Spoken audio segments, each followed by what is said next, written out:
My name is Bethany Carlson. I am an artist and a teacher living and working here in Peoria, Illinois. I think that I began making art that was focused on loss sort of gradually as I moved away and started examining my subject matter a little more closely. I realized there was always a component that was about growth, and that growth was always rooted in the idea that you were leaving something behind. And so once I realized there was the relationship there between moving on and leaving something behind, I realized that part of you that's leaving something behind, or that part of you that is focused on lost, was really where my interest lied. And then I think there were also events in my life that spurred that on and probably planted that seed earlier than I thought. I lost my father when I was very young, around 6 years old. So the idea of death was very much a cognizant kind of thing for me, or a conscious thing for me. And my husband losing his father when he was in his 20s became a part of our life, and then his work. So I think it did just kind of grow and snowball from there. But there was always a part of my work that I think lent itself to that idea. So once I caught on to it, I really decided to let it grow and to keep pursuing it. I guess the more sculptural works lent themselves better to those ideas.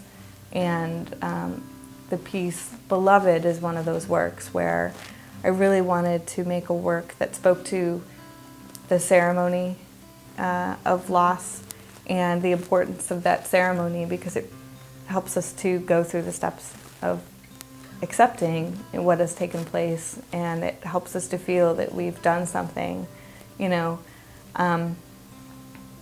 response to that loss. And there are so many powerful materials that are involved in that process of ceremony, and it just didn't make sense to use any other materials but those materials, So the flowers that come from, florists that are, or even from arrangements from funerals, and the idea of little placards, that say something or that memorialize someone, and those were all materials that seemed really significant and important to use. I began to conceptualize this idea of a very sturdy, sort of prominent shape that the flowers could take on together. And my husband, being a funeral director, will sometimes, be talking about flower arrangements that, that they have, or some families leave their flowers, some families take them. So I think we'd had discussions about this idea of the flowers and what people do with them, which is where the idea came from in part.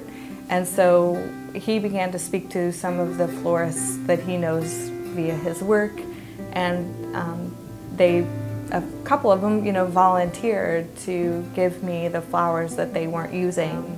And so we set up all the flowers on these lines, just hundreds and then thousands of flowers on these lines in our basement, and it had me really thinking about their power in quantity. And then we,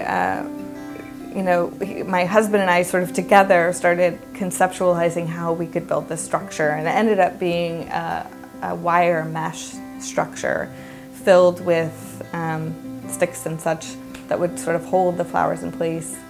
If I had to wrap up or put it all into one phrase or one word, I would probably choose the ceremony of loss, because I find myself in both process and subject matter thinking about that idea of viewing or observing death and trying to come to some acceptance of it.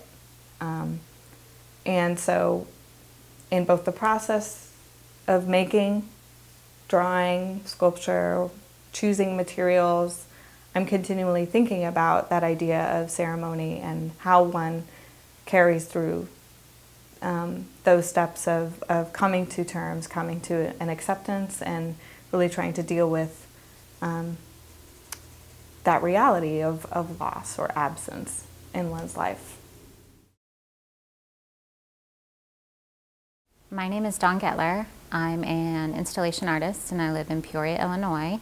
I am the program manager and gallery director at the Prairie Center of the Arts. We have an artist in residency program, a print shop where we offer classes, and I also maintain a studio practice here at the Prairie Center. My work transitioned a lot and changed pretty drastically my second year in grad school at Ohio University after going to Italy for the summer for an art history program. I had the opportunity to go to the Venice Biennale, which I sort of equate that to the all-star basketball team, but the all-star artist team. And I wasn't naive to contemporary art or what was happening in the art world, but I hadn't had access to that many new exciting things happening at once. And I was completely sort of overwhelmed and infatuated with the space in general and all the work that was there. And there was so much to take in, and I was only in Venice for a day. And I looked back at what I remembered the most, and it was work that had some sort of physical effect on me. And this happens pretty readily in film and music, where you have some sort of visceral reaction, whether it be goosebumps when you hear a sad story or a sort of elated feeling with music. And very rarely did I ever have that when looking at a painting or talking about a print that I'd made. And so I sort of went back to Ohio, a little culture shock there from Venice to Ohio, and started to think about how I could sort of make these experiences happen for people. And that's where the work turned less about making 2D prints into making spaces where people could have some sort of reaction in them. I don't know if I'd say I'm a typical artist. I have a plan at the beginning. I know what the work's going to look like before I even start, where a lot of artists react to the work and don't know at the end what the painting will look like or what the piece will look like. I always have a plan, so when I could throw in something that could sort of not derail the plan, but maybe make a decision without me, I enjoyed. So the piece for the show Observance is called The Smallest Deaths Are the Saddest. It's a video piece that I made in May, and it's shot in my home, actually, which for me is very uncharacteristic. I don't do anything art-related in my home, but given the sort of content and the backstory with the piece, it made sense to do it in the home. And we were in the process of remodeling a bedroom, so the setting was pretty perfect to have this sort of half-demolished room to shoot the video in. The video is made up of 500 photos, so it's a stop-motion video, and they're looped back. So at the end, it's actually 1,000 stills that make the stop-motion video, and it's shot over the course of, I think, 2 hours, and you can sort of see that in the way that the sun tracks on the floor. And I've always enjoyed that about time-lapse or stop-motion videos, is it can take something that might be arduous or painful, or you might feel sympathetic watching someone do it, but when you turn it into what I call a dance, or in this case, like sort of a magical thing happening, like these papers moving without a person moving them, it becomes a very different experience than if you were to watch me set up these papers and then to push them all down again. The work is about loss, which for me, the work prior to this really didn't have as much to do with loss. It was more about looking for something or a longing for something, a quest for an idealistic space or an experience. And so I kept making these pieces that sort of filled that void for however long I would be in them. Making them definitely never filled them. It was more like an arduous task, or I equate it to sort of factory work. When making multiples, it's doing the same task over and over again. And it sort of fed into this idea that I'm working towards this like a quest to like get somewhere. So making the work was like, okay, I'm gonna get there, I'm gonna put this piece up, and then it's gonna give me all the answers. Well, it never does. It makes you feel good, it makes people feel good, and they don't ever really necessarily get the same thing out of the work that I was getting out of it, because they don't come at it with the amount of information that it took to to put it there, to make it do it happen, they have this sort of aha moment, or this like, how did this get here sort of thing.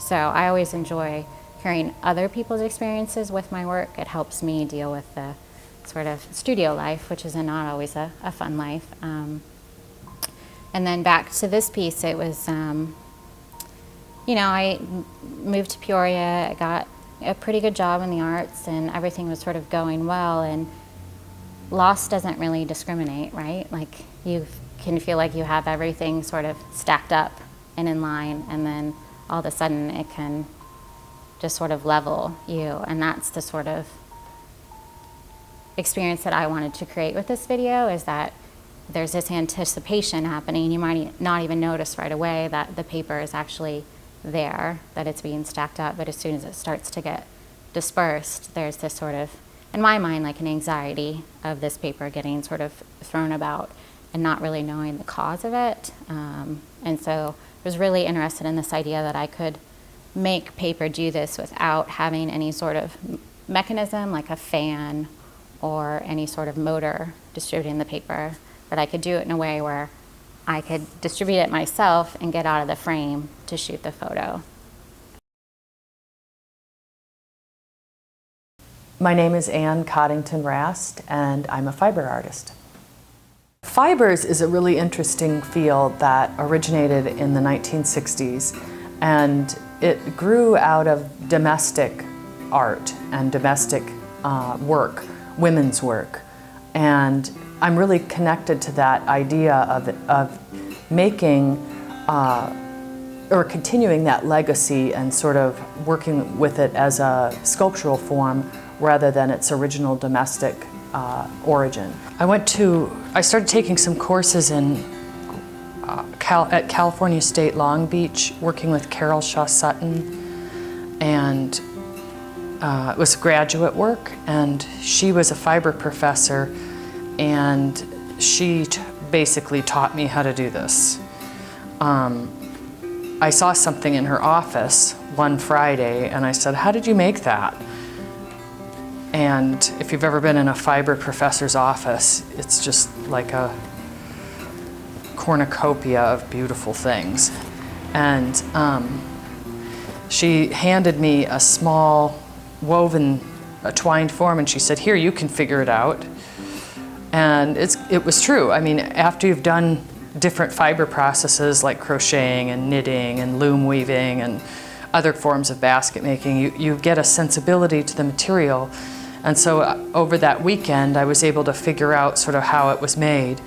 And that was in 1991 or so. And I've been doing it ever since. And a lot of it, there aren't like books of how to do this, especially with these kind of materials. When they were made by indigenous cultures, they used materials that were gathered from their whatever location they were living in. And so I've been sort of inventing. I'd basically think of a sculptural form I wanted to make, and then I'd figure out, well, how am I going to do that? And so I've been working toward discovering how to use it as a sculptural material for going on 25 years. I often work in multiples or groups of forms because I think a dialogue exists between the forms. So, and they become sort of individuals that relate to one another, and that there's a gestalt that happens between them that's sort of more than the sum of their parts, that something can be said through that conversation or that dialogue between the forms. So the piece Vestiges is a grouping of forms based on the idea of a vestigial organ. And a vestigial organ is an organ that the body no longer uses, like appendix, for example. And they're made in a technique called twining, which is an ancient basket making technique and they're made of waxed linen and hair. Whenever I'm making a form, I always think it's sort of intriguing if I close the form, if it no longer has an opening, or if the opening's really small, it's like there's a part of the world that's inside of it that is mine, that no longer is accessible to the world. And I like that sort of mysterious, dark interior, or the idea of that.